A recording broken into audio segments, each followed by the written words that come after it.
नमस्ते, स्वागत छ यहाँहरूलाई मेरो युट्युब च्यानलमा है। यदि तपाईँहरू नयाँ हुनुहुन्छ भने इट्स मी क्षितिज बस्नेत है। Please make sure to hit that subscribe button है to become a part of our YouTube family है।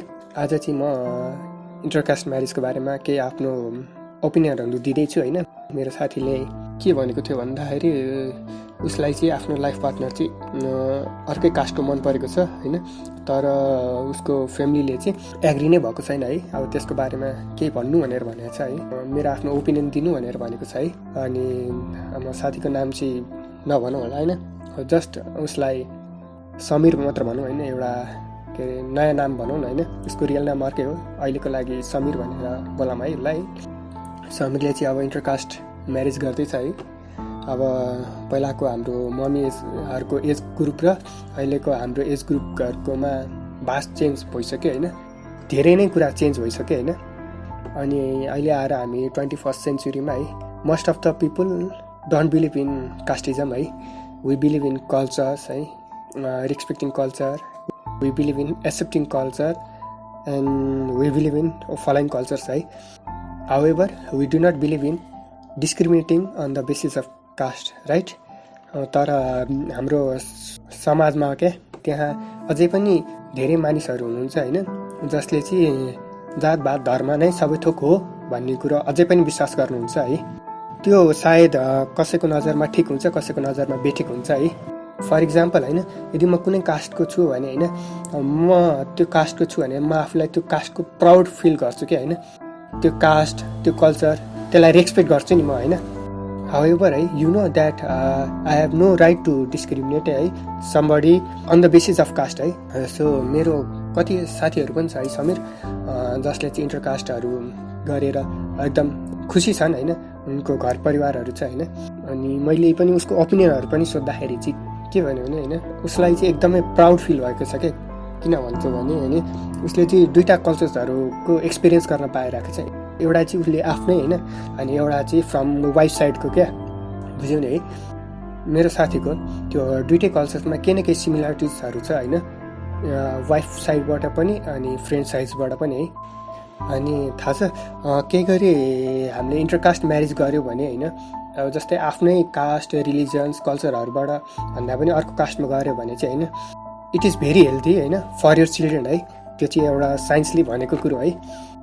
हाउएभर होइन, I feel a lot of times है parents also you know like a various factor होइन। तिम्रो as like 20, 21, 22, 23 हुन्छ नि, भनेको त्यो भनेको you are very young age होइन। I think it is very obvious है, people are going to look at you by your age है, हाइट है, maybe your profession, caste, whatever. I just feel like that it happens because you know if you are in a place where you are settled, you can make decision yourself. Nobody is going to stop you. At the end of the day, every parents wants the best for their children. कसैले पनि आफ्नो छोरीको भविष्य बिग्रियोस्, नराम्रो बुहारी परोस् अथवा ज्वाइँ परोस्, यस्तो कसैले पनि सोच्दैन है।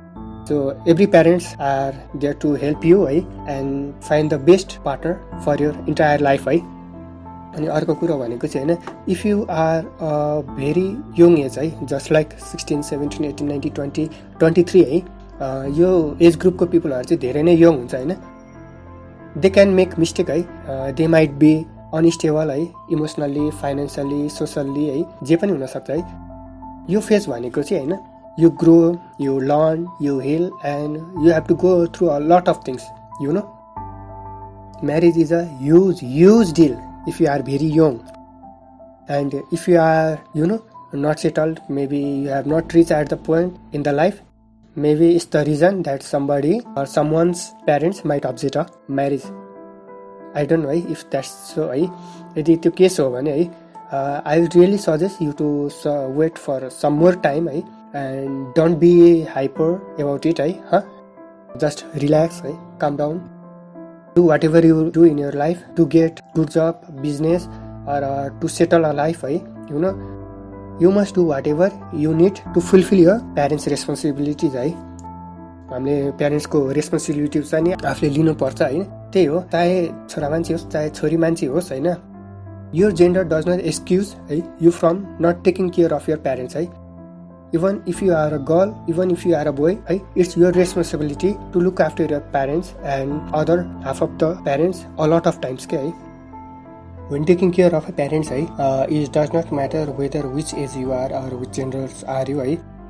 Even if you are a girl or even if you are a boy, it's your responsibility to look after your parents and also your half parents. A lot of times other half parents भनेको चाहिँ श्रीमानको घर परिवार अथवा श्रीमतीको घर परिवार I have seen a lot of girls they are taking their pressure यदि उनीहरूले अहिले नै बिहे गर्यो भने they will not able to look after their parents and that's totally wrong alright.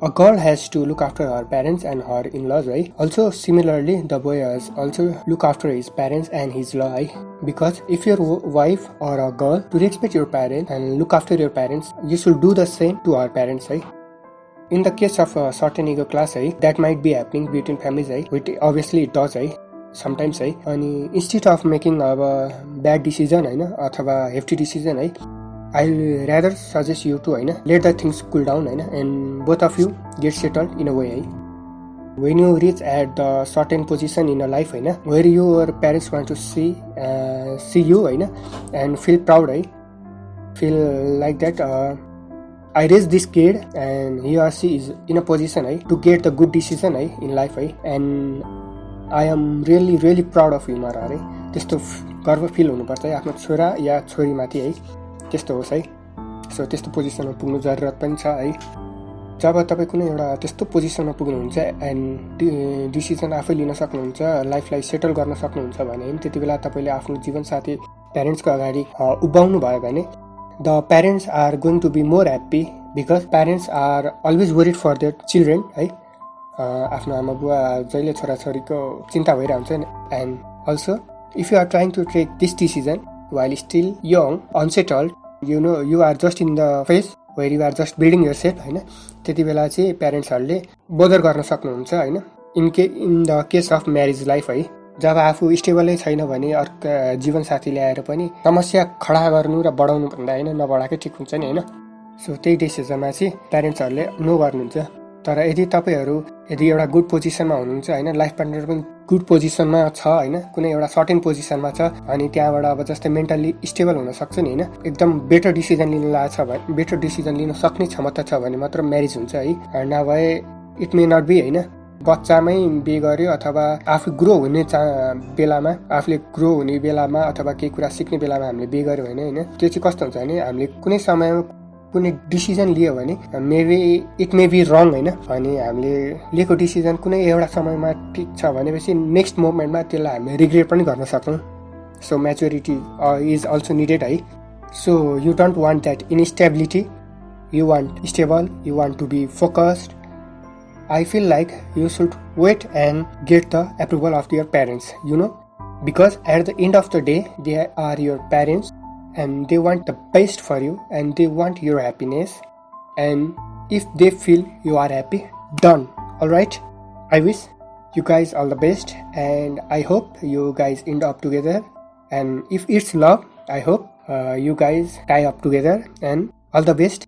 And to anyone going through a lot of casteism, I tell you this, it does not matter if the rest of the society thinks about the caste.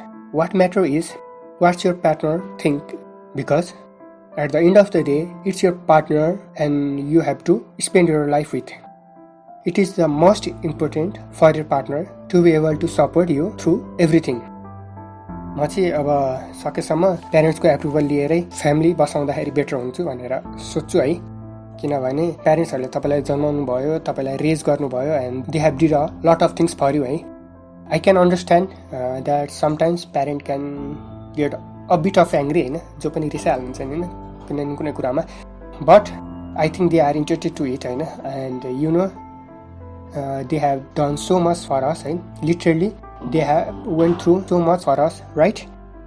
And anyone going through a lot of tension because of intercaste marriage, get settled in a life, get to the proper age, maybe 26, 27 or 28 then when you bring your life partner to your parents, I think new parents are not going to stop you for sure and even if it takes time in my case I'll wait for their approval as much as you can but if the things get toxic if it leads to abuse and a lot of toxic, just run. There are legit cases where people have suffered a lot, so I hope I could help you out some way, somewhere, and anyone who has the same problem. I know this topic are kind of topic. I feel no one should be able to relate it to because I really hope and pray if you love someone out there, you will be able to be with them without fear of not being accepted because of the caste, religion, class, or anything else like that. All of these things should never be a boundary in love. I feel like people should be accepted for who they are. It's their behaviors and their thinking and their mentality. It's their heart that has to be taken into the consideration while approving or disapproving a union. And caste, class, color, race, religion, all of these things should never be a boundary in love. And I really hope if anyone is struggling through the same, I hope this passes for you, and I hope you will be able to be with the one you love without any sort of discrimination or any sort of class.